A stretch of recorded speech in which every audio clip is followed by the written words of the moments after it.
ਸਤਨਾਮ ਸ੍ਰੀ ਵਾਹਿਗੁਰੂ ਸਾਹਿਬ JIO. ਅੱਜ ਆਪਾਂ ਧੰਨ ਧੰਨ ਸਤਿਗੁਰੂ ਗੁਰੂ ਨਾਨਕ ਦੇਵ ਮਹਾਰਾਜ ਸੱਚੇ ਪਾਤਸ਼ਾਹ ਜੀ, ਧੰਨ ਧੰਨ ਸ੍ਰੀ ਗੁਰੂ ਗੋਬਿੰਦ ਸਿੰਘ ਮਹਾਰਾਜ ਜੀ, ਧੰਨ ਧੰਨ ਸ੍ਰੀ ਗੁਰੂ ਗ੍ਰੰਥ ਸਾਹਿਬ ਮਹਾਰਾਜ ਜੀ ਤਥਾ ਸਮੂਹ ਪਾਤਸ਼ਾਹੀਆਂ ਦੀ ਕਿਰਪਾ ਨਾਲ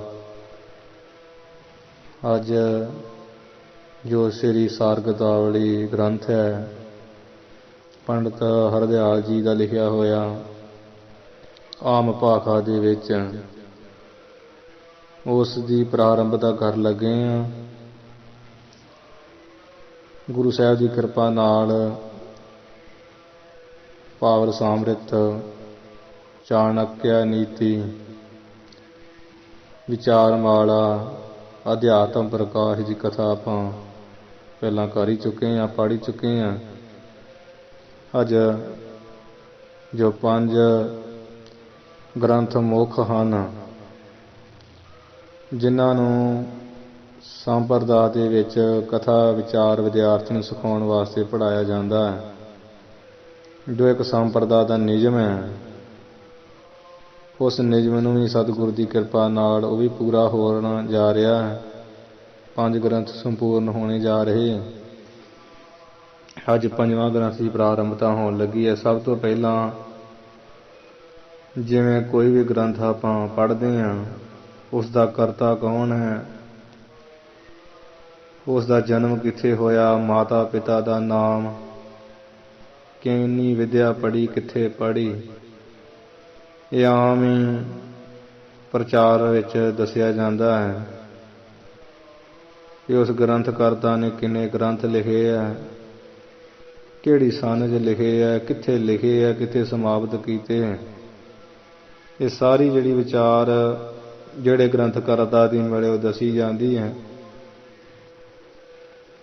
ਮਤਲਬ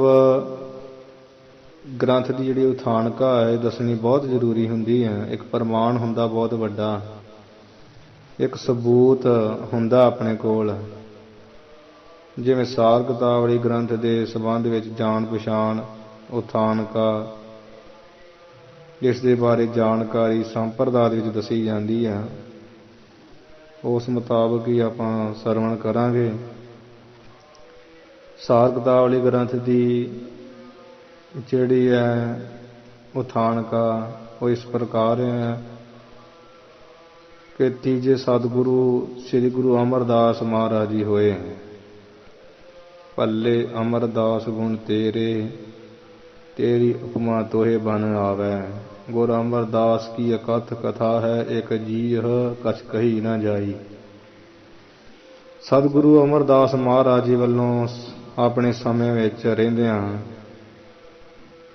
ਜਿਨ੍ਹਾਂ ਨੇ ਬੰਦਗੀ, ਸਿਮਰਨ, ਭਗਤੀ ਕੀਤਾ, ਗੁਰੂ ਕੇ ਬਚਨਾਂ ਤੇ ਪਹਿਰਾ ਦਿੱਤਾ ਸੀ, ਉਹ ਗੁਰਮੁਖ ਪਿਆਰਿਆਂ ਨੂੰ ਗੁਰੂ ਸਾਹਿਬ ਜੀ ਨੇ 22 ਪ੍ਰਚਾਰਕ ਥਾਪ ਕੇ ਆਪਣੇ ਸਮੇਂ ਵਿੱਚ ਤੇ ਗੁਰਸਿੱਖੀ ਦਾ ਪ੍ਰਚਾਰ ਕਰਨ ਲਈ ਵੱਖੋ ਵੱਖਰੇ ਸਥਾਨਾਂ ਦੇ ਨਿਯਤ ਕੀਤਾ ਸੀ। ਉਹਨਾਂ 22 ਪ੍ਰਚਾਰਕਾਂ ਵਿੱਚੋਂ ਹੀ ਪੰਡਿਤ ਬੇਣੀ ਪ੍ਰਸਾਦ ਜਿਹੜਾ ਹੋਇਆ, ਉਹ ਜੋ ਬੇਣੀ ਪ੍ਰਸਾਦ ਸੀ, ਇਹ ਵੀ ਪਿੰਡ ਚੂਹਣੀਆਂ ਭਾਵ ਜ਼ਿਲ੍ਹਾ ਲਾਹੌਰ ਦਾ ਵਸਨੀਕ ਇੱਕ ਪੰਡਿਤ ਸੀ। ਆਪਣੇ ਸਮੇਂ ਵਿੱਚ ਬੜਾ ਇਹ ਪੰਡਿਤ ਪੜ੍ਹਿਆ ਲਿਖਿਆ ਬੇਣੀ ਪ੍ਰਸਾਦ, ਜੋ 10 ਦਿਸ਼ਾਵਾਂ ਜਿੱਤਦਾ ਫਿਰਦਾ ਸੀ, ਵਿਜੇ ਕਰਦਾ ਫਿਰਦਾ ਸੀ। ਚੱਲਦਿਆਂ ਚਲਾਉਂਦਿਆਂ ਜਦੋਂ ਗੁਰੂ ਅਮਰਦਾਸ ਮਹਾਰਾਜ ਜੀ ਦਾ ਇਹ ਜਸ ਸੁਣਦਿਆਂ ਵੀ ਇਸ ਕਲਯੁਗ ਦੇ ਸਮੇਂ ਵਿੱਚ ਜੇ ਕੋਈ ਪੂਰਨ ਪਰਮੇਸ਼ਰ ਹੈ ਤਾਂ ਗੁਰੂ ਅਮਰਦਾਸ ਜੀ ਹਨ, ਜੋ ਗੁਰੂ ਨਾਨਕ ਸਾਹਿਬ ਜੀ ਦੀ ਜੋਤ ਤੀਸਰੇ ਸਰੂਪ ਵਿੱਚ ਵਿਰਾਜਮਾਨ ਹੈ। ਸ੍ਰੀ ਗੋਇੰਦਵਾਲ ਸਾਹਿਬ, ਗੋਇੰਦਵਾਲਪੁਰੀ ਗੋਬਿੰਦ ਸਾਮਾ ਜਲਨ ਪੀਰ ਵਿਪਾਸ ਬਿਨਾਇਓ। ਇਸ ਤਰ੍ਹਾਂ ਇਹ ਦਿਗ ਵਿਜੇ ਕਰਦਾ ਕਰਦਾ ਗੋਇੰਦਵਾਲ ਸਾਹਿਬ ਵਿਖੇ ਆਇਆ ਸੀ। ਉਸ ਪੰਡਿਤ ਬੇਣੀ ਪ੍ਰਸਾਦ ਨੇ ਗੁਰੂ ਮਹਾਰਾਜ ਜੀ ਦਾ ਦਰਸ਼ਨ ਕੀਤਾ। ਦਰਸ਼ਨ ਕਰਕੇ ਪਹਿਲਾਂ ਅਭਿਮਾਨੀ ਸੀ ਤੇ ਅਭਿਮਾਨ ਛੱਡ ਕੇ ਇਹ ਗੁਰੂ ਦਾ ਸਿੱਖ ਹੋਇਆ, ਜਿਸ ਕਰਕੇ ਮਹਾਰਾਜ ਜੀ ਦੇ ਪਰਸਾਏ ਸ਼ਬਦ ਵਿਚਾਰਨ ਕੀਤੇ ਗੁਰਬਾਣੀ ਦੇ ਵਿੱਚ, ਬੇਣੀ ਪ੍ਰਸਾਦ ਦੇ ਸੰਬੰਧ ਵਿੱਚ। ਉਹ ਬੇਣੀ ਪ੍ਰਸਾਦ ਕੌਣ ਸੀ? ਇਹ ਜਦੋਂ ਆਪਾਂ ਗੁਰਬਾਣੀ ਪੜ੍ਹਦੇ ਹਾਂ ਅੰਗ ਨੰਬਰ 649 ਦੇ, ਉਸ ਸਮੇਂ ਸੋਠ ਦੀ ਜਿਹੜੀ ਵਾਰ ਆਉਂਦੀ ਮਹੱਲੇ ਚੌਥੇ ਕੀ, ਉੱਥੇ ਸ਼ਬਦ ਆਉਂਦਾ ਕਿ 19ਵਾਂ ਸ਼ਬਦ ਪੌੜੀ ਸਮੇਤ, ਸ਼ਲੋਕ ਮਹੱਲਾ ਤੀਜਾ।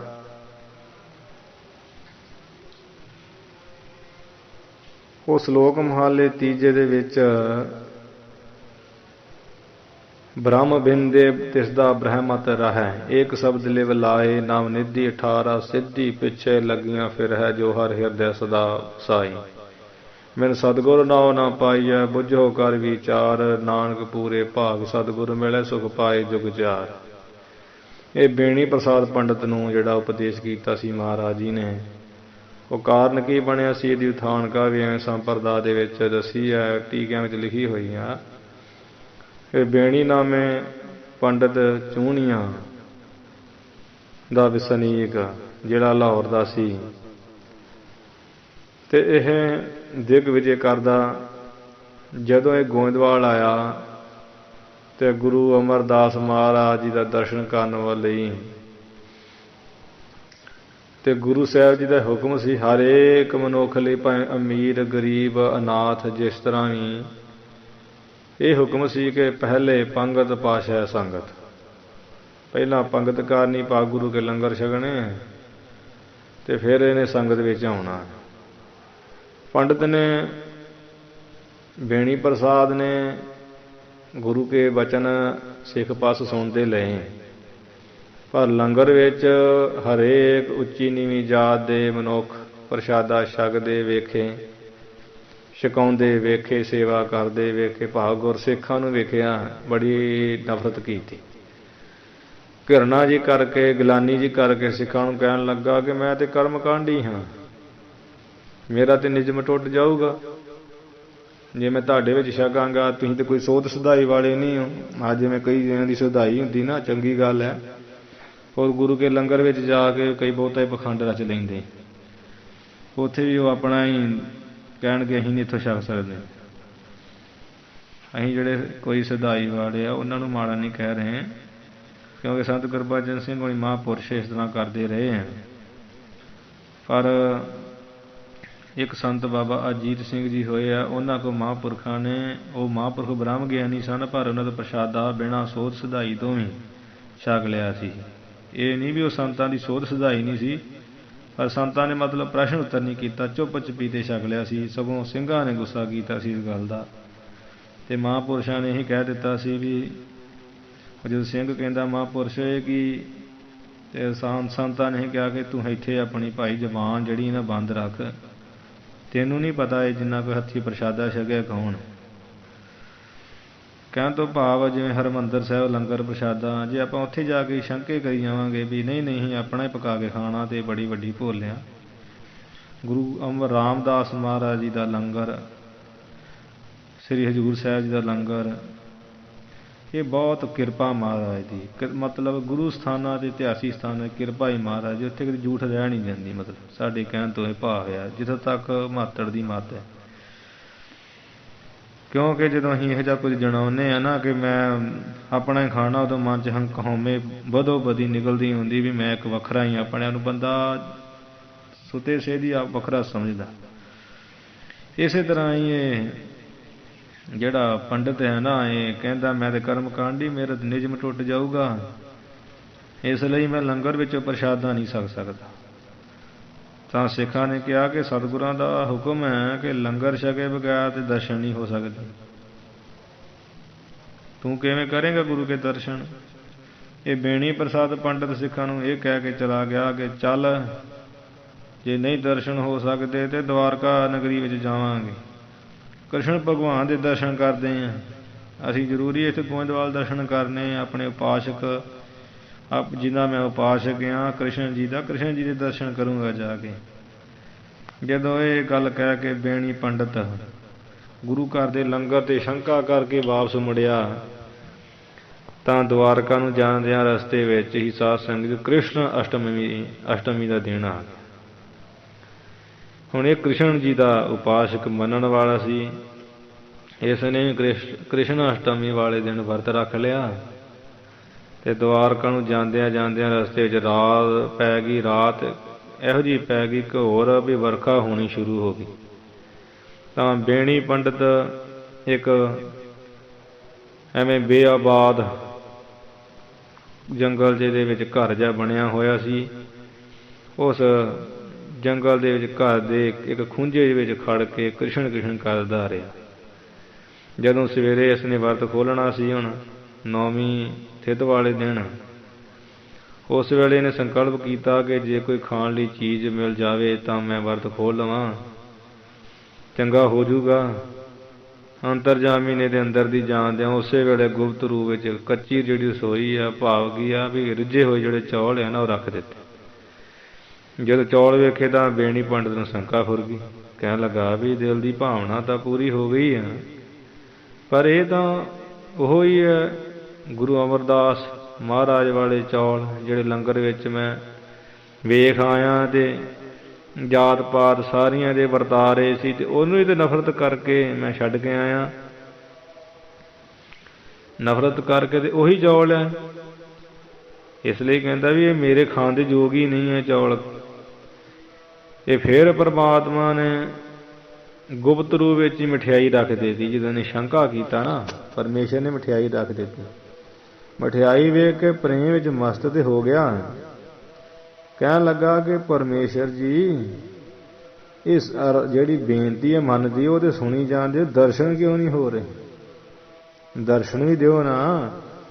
ਉਸ ਵੇਲੇ ਆਕਾਸ਼ਬਾਣੀ ਹੋਈ, ਹੈ ਪੰਡਿਤ ਬੇਣੀ ਪ੍ਰਸਾਦ, ਉਹ ਜਿੱਥੇ ਭੱਲੇ ਅਮਰਦਾਸ ਗੁਣ ਤੇਰੇ ਜਿੱਥੇ ਭੱਲੇ ਅਮਰਦਾਸ ਗੁਣ ਗੁਰੂ ਅਮਰਦਾਸ ਮਹਾਰਾਜ ਨਾ, ਪਰਮੇਸ਼ਰ ਰੂਪ ਗੁਰੂ ਅਮਰਦਾਸ ਮਹਾਰਾਜ ਜੀ ਵਰਗਾ, ਜਿਹਦੇ ਵਰਗਾ ਕੋਈ ਨਹੀਂ ਹੈ, ਭਾਵ ਪਰਮਾਤਮਾ, ਉਹ ਗੋਇੰਦਵਾਲ ਵੇਖੇ ਦੁਨੀਆ ਨੂੰ ਉਤਾਰ ਰਹੇ ਹੈ। ਹੇ ਬੇਣੀ ਹੰਕਾਰੀਆ, ਤੂੰ ਉੱਥੋਂ ਬੇਮੁਖ ਹੋ ਕੇ ਆਇਆ ਕਿ ਮੈਂ ਲੰਗਰ ਨਹੀਂ ਛਕਦਾ, ਮੈਂ ਕਰਮਕਾਂਡੀ ਹਾਂ, ਬੜੀ ਸੁੱਚਮਤਾਈ ਰੱਖਦਾ, ਗੁਰੂ ਕੇ ਲੰਗਰ ਦੀ ਸ਼ੰਕਾ ਕਰਦਾ। ਕਹਿੰਦਾ ਕਿਹਾ ਆਕਾਸ਼ਬਾਣੀ ਵਿੱਚ, ਭਾਵੇਂ ਤੂੰ ਦਵਾਰਕਾ, ਭਾਵੇਂ ਹੋਰ ਕਿਸੇ ਪਵਿੱਤਰ ਥਾਂ ਤੇ ਚਲਿਆ ਜਾ, ਤੈਨੂੰ ਕਦੀ ਦਰਸ਼ਨ ਨਹੀਂ ਸਾਡੇ ਹੋ ਸਕਦੇ। ਇਹ ਕ੍ਰਿਸ਼ਨ ਭਗਵਾਨ ਦੀ ਜਿਹੜੀ ਆਕਾਸ਼ਬਾਣੀ ਹੈ ਸਾਧ ਸੰਗਤ ਜੀ, ਕਹਿੰਦੇ ਐ ਸਾਡਾ ਦਰਸ਼ਨ ਤੈਨੂੰ ਉੱਥੇ ਹੋਊਗਾ, ਇੱਥੇ ਨਹੀਂ ਹੋ ਸਕਦਾ। ਇਹ ਸੁਣ ਕੇ ਉਸ ਵੇਲੇ ਵਾਪਸ ਗੋਇੰਦਵਾਲ ਸਾਹਿਬ ਨੂੰ ਮੁੜ ਪਿਆ। ਪਹਿਲਾਂ ਇਹਨੇ ਲੰਗਰ ਪ੍ਰਸ਼ਾਦਾ ਛਕਿਆ, ਫਿਰ ਮਨ ਵਿੱਚ ਸੋਚਣ ਲੱਗਾ ਕਿ ਜੇ ਪਰਮੇਸ਼ਰ ਦਾ ਸਰੂਪ ਹੈ ਨਾ ਗੁਰੂ ਅਮਰਦਾਸ ਜੀ, ਮੈਨੂੰ ਕ੍ਰਿਸ਼ਨ ਭਗਵਾਨ ਦੇ ਹੁਣ ਸਰੂਪ ਵਿੱਚ ਦਰਸ਼ਨ ਦੇਣ, ਕਿਉਂਕਿ ਮੈਂ ਕ੍ਰਿਸ਼ਨ ਜੀ ਨੂੰ ਮੰਨਦਾ। ਕਿਉਂਕਿ ਜਦੋਂ ਕ੍ਰਿਸ਼ਨ ਜੀ ਨੂੰ ਮੰਨਦਾ, ਉਹਨੇ ਹੁਣ ਉਹਦੀ ਭਾਵਨਾ ਕਰਨੀ ਹੈ ਨਾ। ਜਿਵੇਂ ਗੁਰੂ ਗੋਬਿੰਦ ਸਿੰਘ ਮਹਾਰਾਜ ਸੱਚੇ ਪਾਤਸ਼ਾਹ ਜੀ ਨੇ ਇੱਥੇ ਪਟਨੇ ਸ਼ਹਿਰ ਵਿਖੇ ਗੁਰੂ ਸ਼੍ਰੀ ਰਾਮ ਚੰਦਰ ਭਗਵਾਨ ਦੇ ਸਰੂਪ ਵਿੱਚ ਦਰਸ਼ਨ ਦਿੱਤੇ ਸੀ। ਜੋ ਜਿਹਦਾ ਉਪਾਸਕ ਉਹਦੀ ਦਰਸ਼ਨ ਕਰਨਾ ਚਾਹੁੰਦਾ। ਇਹ ਕਹਿੰਦਾ ਜੇ ਗੁਰੂ ਅਮਰਦਾਸ ਜੀ ਪਰਮੇਸ਼ਰ ਦਾ ਸਰੂਪ ਹੈ ਤਾਂ ਮੈਨੂੰ ਦਰਸ਼ਨ ਦੇਣ ਕ੍ਰਿਸ਼ਨ ਭਗਵਾਨ ਜੀ ਦੇ ਸਰੂਪ ਵਿੱਚ, ਤਾਂ ਮੈਂ ਮੰਨਾਂ। ਇਹ ਸਾਧ ਸੰਗਤ ਜੀ ਲੰਗਰ ਛਕ ਕੇ ਸ਼ੰਕਾ ਕਰਦਾ ਆਇਆ। ਜਦੋਂ ਗੁਰੂ ਅਮਰਦਾਸ ਮਹਾਰਾਜ ਸਾਹਿਬ ਜੀ ਦਰਬਾਰ ਵਿੱਚ ਆਇਆ ਤਾਂ ਇਹ ਜਿਹੋ ਜਿਹਾ ਇਹਨੇ ਮਨ 'ਚ ਸੋਚਿਆ ਸੀ, ਜਿਹੋ ਜਿਹੀ ਭਾਵਨਾ, ਜਿਹੋ ਜਿਹੀ ਸ਼ਰਧਾ, ਜਿਹੋ ਜਿਹਾ ਸਰੂਪ ਦੇਖਣਾ ਚਾਹੁੰਦਾ ਸੀ, ਸਤਿਗੁਰੂ ਮਹਾਰਾਜ ਦਾ ਸਰੂਪ ਹੈ ਤੇ ਗੁਰੂ ਅਮਰਦਾਸ ਮਹਾਰਾਜ ਵਾਲਾ ਹੀ ਹੈ। ਪਰ ਇਸ ਨੂੰ ਸਾਧ ਸੰਗਤ ਜੀ ਜਦੋਂ ਨੇ ਦਰਸ਼ਨ ਕੀਤੇ, ਇਹਨੂੰ ਦਰਸ਼ਨਾਂ ਦਾ ਐਸਾ ਤੇਜ ਪਿਆ, ਉਹ ਕ੍ਰਿਸ਼ਨ ਭਗਵਾਨ ਦੇ ਰੂਪ ਵਿੱਚ ਦਰਸ਼ਨ ਹੋਏ। ਇਹੋ ਜਿਹਾ ਤੇਜ ਪ੍ਰਤਾਪ ਇਹਦੇ ਤੇ ਪਿਆ, ਇਹ ਸਹਾਰ ਨਾ ਸਕਿਆ, ਬੇਹੋਸ਼ ਹੋ ਕੇ ਧਰਤੀ ਤੇ ਡਿੱਗ ਪਿਆ, ਗਛ ਖਾ ਗਈ। ਜਦੋਂ ਗਛ ਖਾ ਕੇ ਡਿੱਗ ਪਿਆ, ਸਾਰੀ ਸੰਗਤ ਵੇਖਣ ਲੱਗ ਪਈ, ਮਹਾਰਾਜ ਇਹ ਪੰਡਿਤ ਇੱਕ ਗਿਰ ਗਿਆ ਹੈ, ਇੱਕ ਡਿੱਗ ਪਿਆ ਹੈ।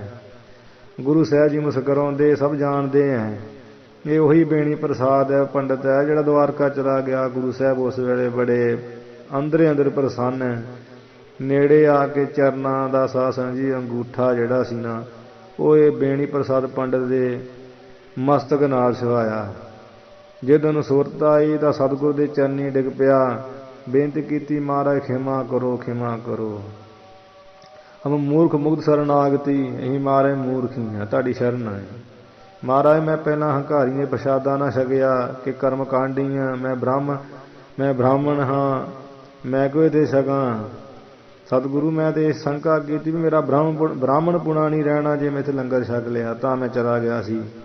ਇਹ ਤਾਂ ਜਦੋਂ ਮੈਨੂੰ ਭਗਵਾਨ ਨੂੰ ਮੈਂ ਯਾਦ ਕੀਤਾ ਕ੍ਰਿਸ਼ਨ ਅਸ਼ਟਮੀ ਵਾਲੇ ਦਿਨ, ਉਸ ਵੇਲੇ ਮੈਨੂੰ ਮੇਰੀ ਆਸ ਮੁਰਾਦ ਪੂਰੀ ਹੋਈ। ਪਰ ਮੈਨੂੰ ਆਕਾਸ਼ਬਾਣੀ ਹੋਈ, ਕਹਿੰਦੇ ਜੇ ਤੂੰ ਦਰਸ਼ਨ ਕਰਨੇ ਗੋਇੰਦਵਾਲ ਸਾਹਿਬ ਚਲਾ ਜਾ। ਸਤਿਗੁਰੂ ਮੈਂ ਤੁਹਾਡੇ ਪਾਸ ਆਇਆ, ਮੈਂ ਜਿਹੋ ਜਿਹੀ ਮੇਰੀ ਭਾਵਨਾ ਹੋ ਜੀ ਮੈਨੂੰ ਤੁਸੀਂ ਦਰਸ਼ਨ ਦੇ ਦਿੱਤੇ। ਇਹ ਪ੍ਰਤਾਖੀ ਤੁਸੀਂ ਸਮਰੱਥ ਹੋ ਸਰਬ ਕਲਾ, ਮੇਰੀ ਭੁੱਲ ਸੀ ਮਹਾਰਾਜ, ਮੇਰੀ ਗਲਤੀ ਮਾਫ਼ ਕਰੋ। ਕਿਰਪਾ ਕਰਕੇ ਮਹਾਰਾਜ ਮੈਨੂੰ ਸਿੱਖੀ ਦੀ ਦਾਤ ਬਖਸ਼ੋ, ਮੇਰੀ ਭੁੱਲ ਨੂੰ ਬਖਸ਼ੋ। ਜੋ ਸਰਣ ਆਵੇ ਜਿਸ ਕੰਠ ਲਾਵੇ ਬਿਰਧ ਸੁਆਮੀ ਸੰਦਾ। ਮਹਾਰਾਜ ਨਾਨਕ ਤੁਮਰੇ ਬਾਲ ਗੋਪਾਲਾ, ਸ਼ਰਨ ਪਰੇ ਕੀ ਰਾਖ ਦਿਆਲਾ, ਸ਼ਰਨ ਪੈ ਗਏ ਰੱਖ ਸਾਡੀ ਮਹਾਰਾਜ ਇੱਜ਼ਤ। ਉਸ ਵੇਲੇ ਸਤਿਗੁਰੂ ਜੀ ਨੇ ਬੇਣੀ ਪ੍ਰਸਾਦ ਪੰਡਤ ਨੂੰ ਸਾਧ ਸੰਗਤ ਜੀ ਇਹ ਸ਼ਬਦ ਉਚਾਰਨ ਕਰਕੇ ਦੱਸਿਆ ਸੀ ਵੀ ਬ੍ਰਾਹਮਣ ਕੌਣ ਹੋ ਸਕਦਾ ਹੈ, ਬ੍ਰਾਹਮਣ ਪੁਣਾ ਕਿਸ ਤਰ੍ਹਾਂ ਰਹਿ ਸਕਦਾ। ਗੁਰੂ ਸਾਹਿਬ ਜੀ ਨੇ ਸ਼ਬਦ ਉਚਾਰਿਆ ਜੋ ਸੋਰਠ ਕੀ ਵਾਰ ਦੇ ਵਿੱਚ ਆਉਂਦਾ, ਸ਼ਲੋਕ ਮਹਲਾ ਤੀਜਾ। ਬ੍ਰਹਮ ਬਿੰਦੇ ਤਿਸ ਦਾ ਬ੍ਰਹਮਤ ਰਹੇ, ਇੱਕ ਸ਼ਬਦ ਦੇ ਲਾਏ ਨਾ ਰਿੱਧੀ 18 ਸਿੱਧੀ ਪਿੱਛੇ ਲੱਗੀਆਂ ਫਿਰ ਹੈ, ਜੋ ਹਰ ਹਿਰਦੇ ਸਦਾ ਵਸਾਈ। ਇਹ ਸ਼ਬਦ ਦੇ ਰਾਹੀਂ ਨੂੰ ਨਿਹਾਲ ਕੀਤਾ ਸੀ। ਤੇ ਗੁਰੂ ਸਾਹਿਬ ਜੀ ਨੇ ਹੋਰ ਵੀ ਸ਼ਬਦ ਇਹਦੇ ਪਰਥਾਏ ਸਾਧ ਸੰਗਤ ਜੀ ਜਿਹੜੇ ਉਚਾਰਨ ਕੀਤੇ। ਇਸ ਤਰ੍ਹਾਂ ਇਹ ਜਿਹੜਾ ਬੇਣੀ ਪ੍ਰਸਾਦ ਪੰਡਤ ਹੈ ਨਾ, ਗੁਰੂ ਸਾਹਿਬ ਜੀ ਨੇ ਇਹ 'ਤੇ ਬੜੀ ਬਖਸ਼ਿਸ਼ ਕੀਤੀ ਸੀ। ਇਹਨੂੰ 22 ਪ੍ਰਚਾਰਕਾਂ ਵਿੱਚ ਇੱਕ ਪ੍ਰਚਾਰਕ ਬਣਾਇਆ ਸੀ। ਤੇ ਮਲਾਰ ਰਾਗ ਵਿੱਚ ਵੀ ਇਹਦੇ ਪਰਥਾਏ ਇੱਕ ਸ਼ਬਦ ਆਉਂਦਾ, ਜਦੋਂ ਗੁਰਸਿੱਖ ਬਣ ਗਿਆ ਸੀ, ਇਹੋ ਮਨ ਗਿਰਹੀ ਕਿ ਇਹੋ ਮਨ ਉਦਾਸੀ। ਇਹਦੇ ਪਰਥਾਏ ਸ਼ਬਦ ਉਚਾਰਿਆ ਹੈ ਮਲਾਰ ਰਾਗ ਦੇ ਵਿੱਚ। ਇਹ ਵੱਡਾ ਕਰਨੀ ਵਾਲਾ ਪ੍ਰਚਾਰਕ ਹੋਇਆ ਹੈ ਬੇਣੀ ਪ੍ਰਸਾਦ ਪੰਡਤ। ਗੁਰੂ ਸਾਹਿਬ ਜੀ ਨੇ ਇਸ ਨੂੰ ਗੁਰਮਤਿ ਦੇ ਪ੍ਰਚਾਰ ਦੀ ਇੱਕ ਮੰਜੀ ਬਖਸ਼ੀ।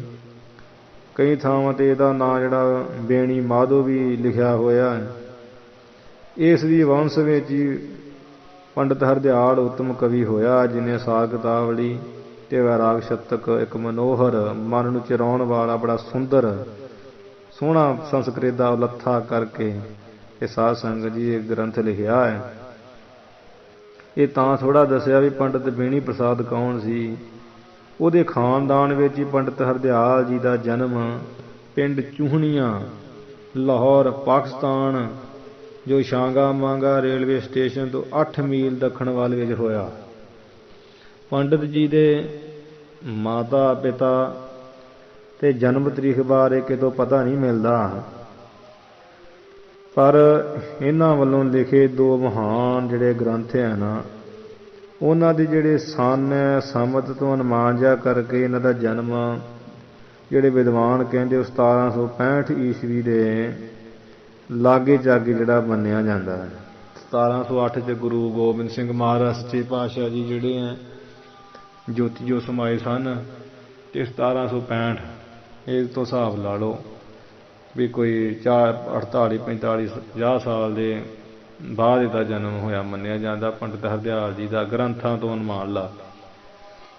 ਪੰਡਤ ਜੀ ਜਿੱਥੇ ਇੱਕ ਮਹਾਨ ਵਿਦਵਾਨ ਉੱਤਮ ਭਗਤੇ ਉੱਚ ਕੋਟੀ ਦੇ ਕਵੀ ਸਨ, ਉੱਥੇ ਆਪ ਪੂਰੇ ਵਿਹੰਗਮ ਸਾਧੂ ਪੂਰਨ ਸੰਤ ਵੀ ਸਨ।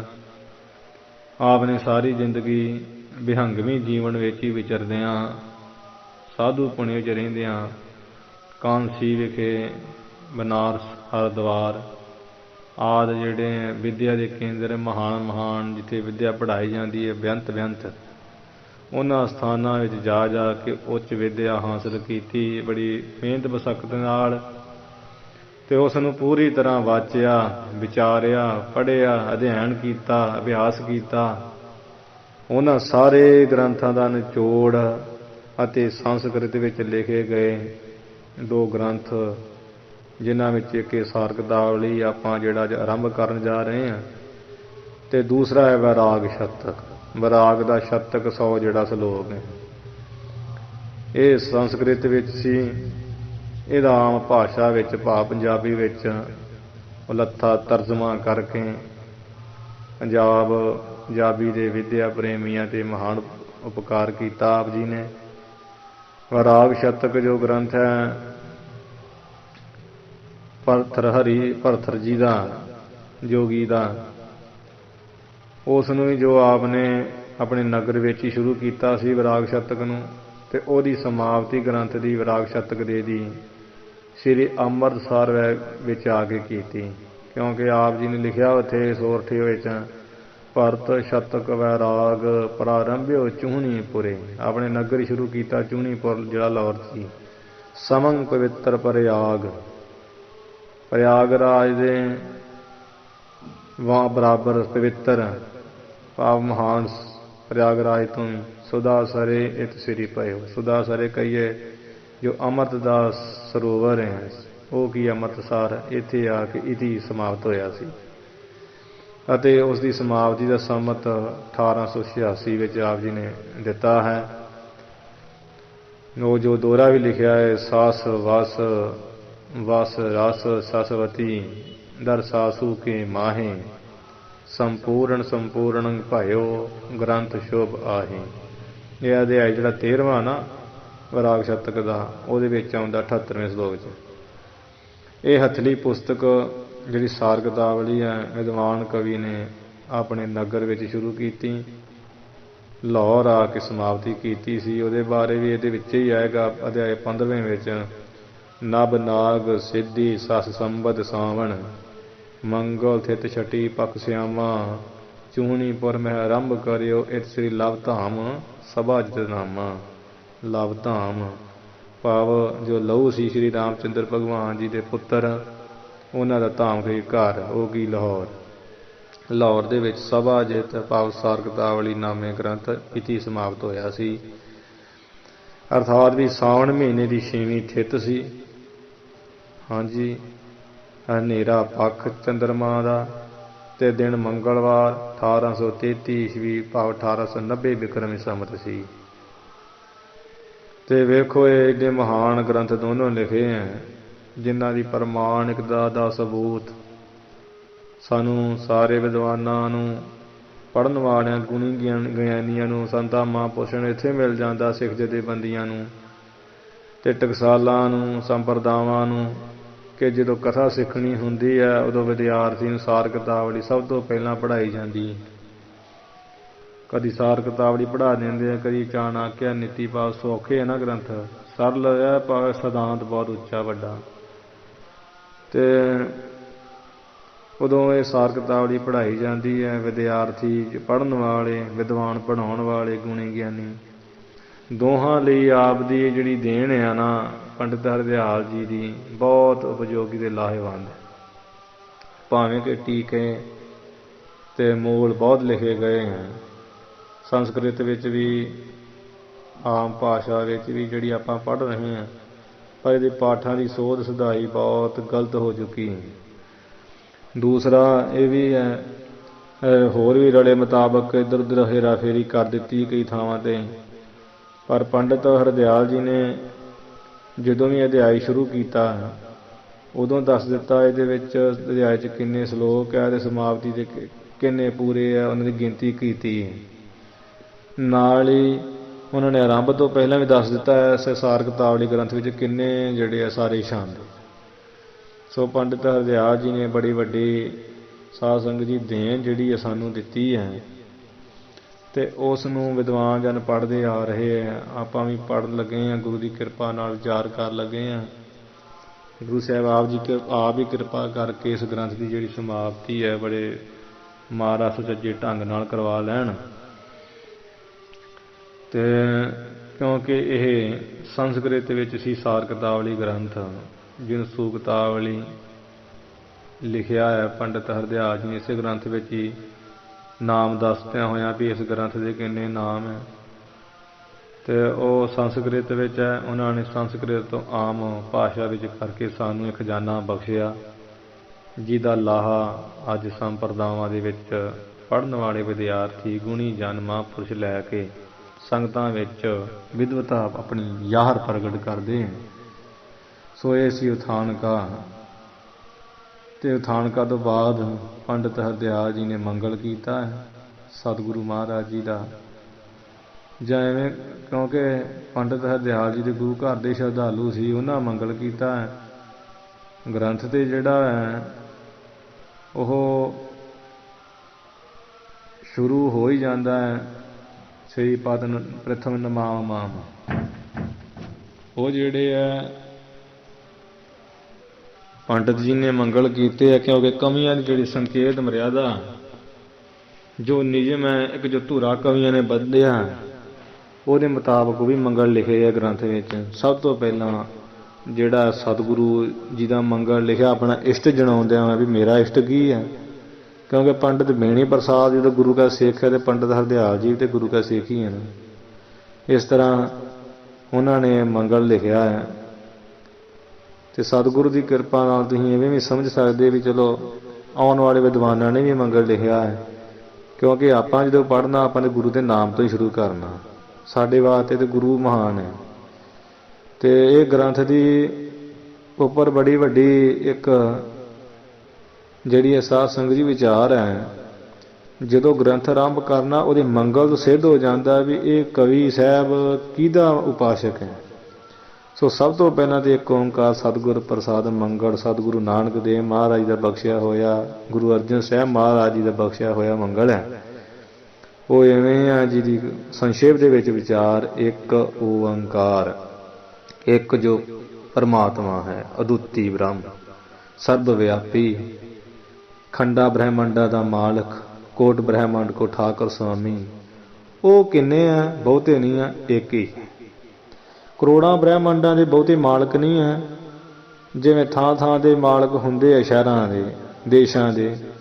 ਉਹ ਖੰਡਾਂ ਬ੍ਰਹਿਮੰਡਾਂ ਦਾ ਇੱਕੋ ਹੀ ਇੱਕ ਮਾਲਕ ਹੈ। ਉਹ ਇੱਕੋ ਇੱਕ ਕੀ ਹੈ? ਓਅੰਕਾਰ, ਭਾਵ ਸਰਬ ਦਾ ਹੀ ਪ੍ਰਕਾਸ਼ਕ, ਸਾਰਿਆਂ ਨੂੰ ਪ੍ਰਕਾਸ਼ ਦੇਣ ਵਾਲਾ ਉਹ ਮਾਲਕ ਪ੍ਰਭੂ ਹੈ, ਠਾਕੁਰ ਹੈ, ਸੁਆਮੀ ਹੈ। ਐਸਾ ਜੋ ਇੱਕੋ ਇੱਕ ਓਅੰਕਾਰ ਸਰਬ ਦਾ ਪ੍ਰਕਾਸ਼ ਪ੍ਰਭੂ ਪਰਮਾਤਮਾ ਵਾਹਿਗੁਰੂ ਕੁਝ ਵੀ ਕਹਿ ਲਓ, ਉਹਦੇ ਨਾਮ ਬੇਅੰਤ ਬੇਅੰਤ ਨੇ, ਪਰ ਉਹਦਾ ਸਤਿਨਾਮ ਤੇਰਾ ਪਰਾਪੂਰ ਬੜਾ, ਸਤਿਨਾਮ ਤੇਰਾ ਪਰਾਪੂਰ ਬੜਾ। ਉਹ ਪਰਮੇਸ਼ਰ ਇੱਕੋ ਇੱਕ ਹੀ ਹੈ ਜੋ ਸਤ ਗੁਰ ਪ੍ਰਸਾਦ। ਉਹ ਸਤ ਸਰੂਪ ਹੈ, ਗੁਰ ਚੇਤਨ ਸਰੂਪ ਹੈ, ਪ੍ਰਸਾਦ ਆਨੰਦ ਸਰੂਪ ਹੈ। ਅਥਵਾ ਸਤ ਗੁਰ, ਸਤਿਗੁਰੂ ਜੋ ਹੈ ਗੁਰੂ ਨਾਨਕ ਸਾਹਿਬ ਜੀ ਪ੍ਰਸਾਦ, ਉਹਨਾਂ ਦੀ ਪ੍ਰਸਾਦ ਕਈ ਕਿਰਪਾ ਦੁਆਰਾ ਪ੍ਰਾਪਤ ਹੁੰਦਾ ਹੈ। ਭਾਵ ਗੁਰੂ ਨਾਨਕ ਸਾਹਿਬ ਦੀ ਕਿਰਪਾ ਨਾਲ ਹੀ ਗੁਰੂ ਨਾਨਕ ਸਾਹਿਬ ਜੀ ਪ੍ਰਾਪਤ ਹੁੰਦੇ ਹੈ। ਆਪ ਨਾਰਾਇਣ ਕਲਾ ਧਾਰ ਜਗ ਮਹਿ ਪਰਵਰਿਓ। ਉਹ ਗੁਰੂ ਨਾਨਕ ਸਾਹਿਬ ਜੀ ਪਰਮੇਸ਼ਰ ਹੈ। ਗੁਰ ਜੈਸਾ ਨਾਹੀ ਕੋ ਦੇਵ, ਗੁਰ ਨਾਨਕ ਨਾਨਕ ਹਰਿ ਸੋਇ। ਇਸ ਤਰ੍ਹਾਂ ਗੁਰੂ ਨਾਨਕ ਸਾਹਿਬ ਇੱਕੋ ਹੀ ਇੱਕ ਹੀ ਹੈ ਪਰਮੇਸ਼ਰ। ਤੇ ਉਹ ਓਅੰਕਾਰ ਸਰਬ ਦਾ ਪ੍ਰਕਾਸ਼ ਹੈ ਗੁਰੂ ਨਾਨਕ ਸਾਹਿਬ ਹੀ। ਤੇ ਉਹ ਸਤਿਗੁਰ ਪ੍ਰਸਾਦ, ਸਤਿਗੁਰੂ ਨਾਨਕ ਸਾਹਿਬ ਦੀ ਕਿਰਪਾ ਦੇ ਨਾਲ ਹੀ ਗੁਰੂ ਸਾਹਿਬ ਜੀ ਆਪ ਪ੍ਰਾਪਤ ਹੋਣ ਵਾਲੇ ਹੈ। ਜੇ ਗੁਰੂ ਨਾਨਕ ਸਾਹਿਬ ਦੀ ਕਿਰਪਾ ਹੋ ਤਾਂ ਹੀ ਆਪਾਂ ਗੁਰੂ ਨਾਨਕ ਸਾਹਿਬ ਸੱਚੇ ਪਾਤਸ਼ਾਹ ਜੀ ਨੂੰ ਪ੍ਰਾਪਤ ਕਰ ਸਕਦੇ ਹਾਂ। ਇਹ ਆਪਣੇ ਮੁਤਾਬਕ ਅਰਥ ਲਾਇਆ। ਆਖਰੀ ਅਰਥ ਤੇ ਇਹੋ ਹੀ ਹੈ ਵੀ ਇੱਕ ਓਅੰਕਾਰ ਦੇ ਓਅੰਕਾਰ ਸਰਬ ਦਾ ਪ੍ਰਕਾਸ਼ਕ ਇੱਕੋ ਹੀ ਇੱਕ ਹੀ ਹੈ ਮਾਲਕ। ਸਤਿਗੁਰ ਪ੍ਰਸਾਦ ਸੱਚੇ ਗੁਰਾਂ ਦੀ ਪ੍ਰਸਾਦ ਦੀ ਕਿਰਪਾ ਦੁਆਰਾ ਪਾਇਆ ਜਾਂਦਾ ਹੈ। ਕਿਉਂਕਿ ਸਾਰੇ ਧਰਮਾਂ ਵਿੱਚ ਸਤਿਗੁਰੂ ਹੁੰਦੇ ਹੀ ਹੈ। ਕਮਾਈ ਵਾਲੇ ਭਾਵੇਂ ਨਾ ਕੋਈ ਪੀਰ ਰੱਖਿਆ ਹੈ, ਕੋਈ ਦੇਵਤਾ ਰੱਖਿਆ, ਪਰ ਜੋ ਪੂਰਨ ਹੈ ਪਰਮੇਸ਼ਰ ਨਾਲ, ਪਰਮੇਸ਼ਰ ਦੀ ਬੰਦਗੀ ਵਾਲਾ, ਤੇ ਉਹ ਮਿਲਾ ਸਕਦਾ ਉਸ ਪਰਮੇਸ਼ਰ ਨਾਲ, ਉਹ ਪ੍ਰਾਪਤੀ ਕਰਵਾ ਸਕਦਾ। ਆਥ ਸ੍ਰੀ ਸਾਰ ਕਿਤਾਬ ਬੜੀ ਲਿਖੀ ਹੈ। ਤੇ ਆਥ ਸ਼ਬਦ ਦੇ ਬਹੁਤ ਅਰਥ ਹੈ ਵੀ ਜਿਵੇਂ ਸੰਪਰਦਾਇ ਅਰਥ ਦੇ ਸਿੱਧੇ ਜੇ ਅਰਥ ਦਾ ਅਰਥ ਹੁੰਦਾ ਹੁਣ, ਅਰਥ ਦਾ ਅਰਥ ਹੁੰਦਾ ਇਸ ਪਿੱਛੋਂ, ਭਾਵ ਮੰਗਲ ਕੀਤਾ ਪਹਿਲਾਂ ਇੱਕ ਓਂਕਾਰ ਸਤਿਗੁਰੂ ਪ੍ਰਸਾਦ ਵਸਤੂ ਨਿਰਦੇਸ਼ ਮੰਗਲ, ਤੇ ਉਸ ਤੋਂ ਪਿੱਛੋਂ ਕੀ ਹੈ? ਅਰਥ ਕਹੀਏ ਹੁਣ, ਉਸ ਤੋਂ ਪਿੱਛੋਂ ਹੁਣ। ਤੇ ਅਰਥ ਦਾ ਅਰਥ ਇਹ ਵੀ ਹੁੰਦਾ ਇਸ ਪੁਰ, ਇਸ ਤੋਂ ਬਾਅਦ, ਇਸ ਉਪਰੰਤ। ਹਾਂਜੀ, ਅਰਥ ਦਾ ਅਰਥ ਸਮੁੱਚਾ ਵੀ, ਅਰਥ ਦਾ ਅਰਥ ਸਾਰਾ ਵੀ। ਹਾਂਜੀ, ਤੇ ਪ੍ਰਾਚੀਨ ਜਿਹੜੇ ਹਿੰਦੂ ਰਿਖੀਆਂ ਦਾ ਮੰਨਿਆ ਹੋਇਆ ਮੰਗਲ ਹੈ ਪ੍ਰਗਟ ਕਰਨ ਵਾਲਾ ਇੱਕ ਸ਼ਬਦ ਹੈ। ਜਿਹੜੇ ਪ੍ਰਾਚੀਨ ਹਿੰਦੂ ਰਿਖੀ ਹੈ ਨਾ, ਉਹਨਾਂ ਦਾ ਮੰਨਿਆ ਹੋਇਆ ਇਹ ਮੰਗਲ ਪ੍ਰਗਟ ਕਰਨ ਵਾਲਾ ਸ਼ਬਦ ਆ। ਭਾਵ ਜਿਵੇਂ ਆਪਾਂ ਕਹਿੰਦੇ ਨਾ ਇੱਕ ਓੰਕਾਰ, ਇਹ ਸਾਡਾ ਮੰਗਲ ਹੀ ਹੈ ਨਾ। ਕੁਝ ਵੀ ਚੀਜ਼ ਆਰੰਭ ਕਰਨ ਤੋਂ ਪਹਿਲਾਂ ਇੱਕ ਓੰਕਾਰ ਸ੍ਰੀ ਵਾਹਿਗੁਰੂ ਜੀ ਕੀ ਫਤਿਹ ਚਿੱਠੀ ਲਿਖ ਲੱਗਿਆ, ਜਾਂ ਇੱਕ ਓੰਕਾਰ ਸਤਿਗੁਰ ਪ੍ਰਸਾਦ, ਕੋਈ ਵੀ ਕੰਮ ਕਰਨ ਤੋਂ ਪਹਿਲਾਂ ਆਪਾਂ ਲਿਖਦੇ ਹਾਂ ਨਾ। ਇਸੇ ਤਰ੍ਹਾਂ ਪ੍ਰਾਚੀਨ ਜਿਹੜੇ ਹਿੰਦੂ ਰਿਖੀ ਹੈ ਨਾ, ਸਨਾਤਨ ਮਤੀਏ ਆਥ, ਉਹ ਉਹਨਾਂ ਵਾਸਤੇ ਇੱਕ ਮੰਗਲ ਹੈ ਇਹ, ਤੇ ਮੰਗਲ ਪ੍ਰਗਟ ਕਰਨ ਵਾਲਾ ਮਹਾਨ ਵੱਡਾ ਸ਼ਬਦ ਹੈ।